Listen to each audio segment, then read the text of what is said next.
Welcome back doctor साहब। नमस्कार। जैसा कि लास्ट पॉडकास्ट में हम लोगों ने आपस में वादा किया था कि इस पॉडकास्ट को यहीं से आगे बढ़ाएंगे। जी जी जी तो प्रश्न यहाँ से शुरू होता है कि प्रेम की बात हो रही थी। जी प्रेम के कई रूप होते हैं। जी। आपको कौन सा सबसे बेहतरीन लगता है?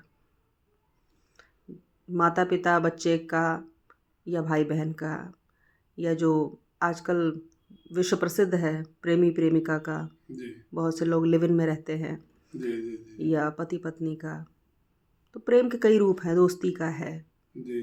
तो आपके जीवन में कौन से प्रेम ने सबसे ज़्यादा भूमिका निभाई है? और किस प्रेम को आप मानते हैं कि ये सही में प्रेम का परिचायक है, बाकी सभी स्वार्थ के हैं या किसी मतलब के हैं? आपके क्या विचार हैं इस पर? और थोड़ा-सा तरन्नुम में शेर व शायरी के साथ समझाएँगे, तो आसानी से लोगों को समझ में आएगा। जी।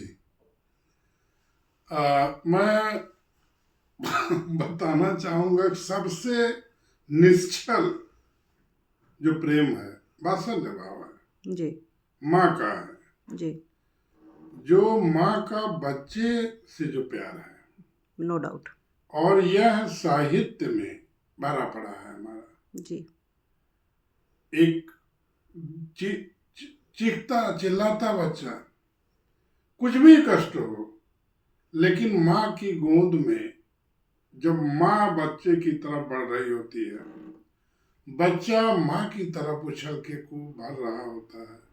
मैं दुनिया का सबसे ऐतिहासिक पल, क्षण, दृश्य इसको मानता हूँ। जी, इसमें कोई वात्सल्य जो भाव होता है, और जब माँ उस बच्चे को पालती है, मिट्टी के घड़े की तरह संवारती है। तुझे सूरज कहूं या चंदा, क्या क्या सपने देखती है माँ। एक अच्छे संस्कार देती है। ये कभी उम्मीद नहीं करती है कि ये बेटा बड़ा होकर के हमारी सुख सुविधाओं का ध्यान रखेगा। जी, वो ये कहती है कि मैं अपनी कोख से एक ऐसा इंसान बना के समाज को दे रही हूं कि जो समाज में मेरा नाम रोशन करे। जो दया, जो करुणा, जो वात्सल्य, जो ममत्व हमने दिया है, वह यह बच्चा समाज को दे।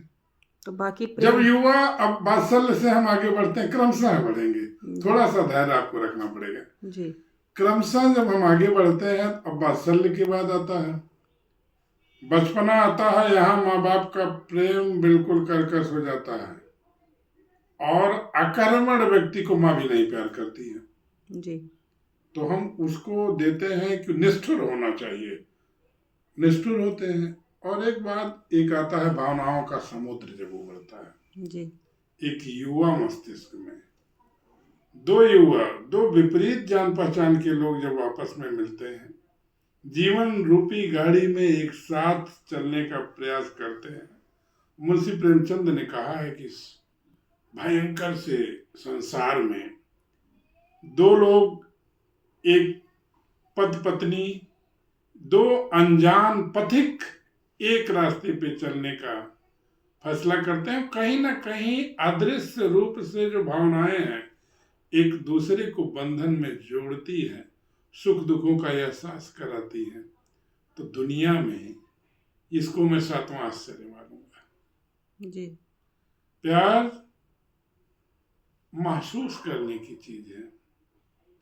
मैं आपसे कितना प्यार करता हूं ये कह के बताने, अगर आपने बता दिया तो इसका मतलब है कि प्यार की भाषा मूक होती है।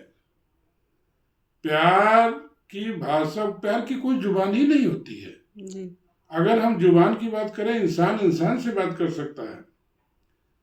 और शब्दों की गरिमा देखिए, कालिदास उसी बात को अपने साहित्य में कहते हैं, आए लब्ध नेत्र निर्माण, मेरे नेत्रों को स्वर्ग प्राप्त हो गया। भाषा देखिए, साहित्य देखिए। जानवरों की कोई भाषा नहीं है, आदमी नहीं उन्हें पहचान पाता है। लेकिन प्यार ऐसा है, कनेक्शन है कि बाघ भी पिंजरे में आ जाता है, मालिक का कहना मानता है, हाथी सर्कस में डांस दिखाता है, कुत कुत डाग, कुत्ते, बिल्ली, इनको भी पालतू बनाया जाता है। तो अगर प्यार की भाषा जुबान होती तो कैसे संभव होता? इसीलिए जो मैंने कहा, प्यार की कोई जुबान नहीं होती है। स्पर्श, भावनाओं को समझना। और दूसरा मैं कहूँगा, प्यार एक सामाजिक बीमा है। कैसे? सामाजिक बीमा है कि आप जिससे भी प्यार करते हैं, बीमा में हमें मिलता है ना, किस्त मिलती है, उसका जो प्रतिफल मिलता है, और जीवन तो सिक्योर होता ही है। उसी तरह से जब जिंदगी की आपाधापी में वो गिरते उठते, लड़ते संवरते, एक सहारे की जरूरत होती है, एक कंधे की जरूरत होती है।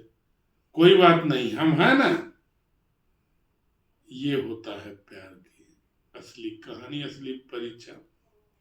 आपने गीत का बात किया है ना, तो दाम्पत्य जीवन से अगर आप फिल्मी गाने से परहेज हो तो अगर सुनना चाहती हैं तो हम सुनाएं आप। कुछ भी सुनाइए। बड़ी रात बीती, चलो मैं सुला दूं, पवन छेड़े सरगम की लोरी सुना दूं, मुझे देख कर तुम जरा मुस्कुरा दो, नहीं तो मैं समझूंगी मुझसे खफा हो। तुम ही मेरी मंदिर, तुम ही मेरी पूजा, तुम ही देवता हो, तुम ही देवता हो। कोई मेरी आँखों से, कोई मेरी आँखों से देखे तो समझे कि तुम मेरे क्या हो, कि तुम मेरे क्या हो। वाह, सरस्वती के उपासक के लिए क्या दुर्लभ है, क्या साहित्य, क्या संगीत। तो आज का पॉडकास्ट फिर अपने समय की रेखा को पार कर चुका है। शायद आपके साथ और समय हमें मिलना चाहिए। बिल्कुल, मैं चाहूँगा कि इस श्रृंखला को हम लोग अभी कुछ आगे की कड़ियों में भी बढ़ाते रहेंगे। जी। दर्शकों से अपील है कि वो हमारे इस पॉडकास्ट को लाइक करें। जी। डिसलाइक करना भी उनका अधिकार है। कमेंट्स करें। डिसलाइक कमेंट में बताएं, लाइक करें जी, सब्सक्राइब करें आपके और चैनल को। सब्सक्राइब करें चैनल को। धन्यवाद। धन्यवाद, नमस्कार।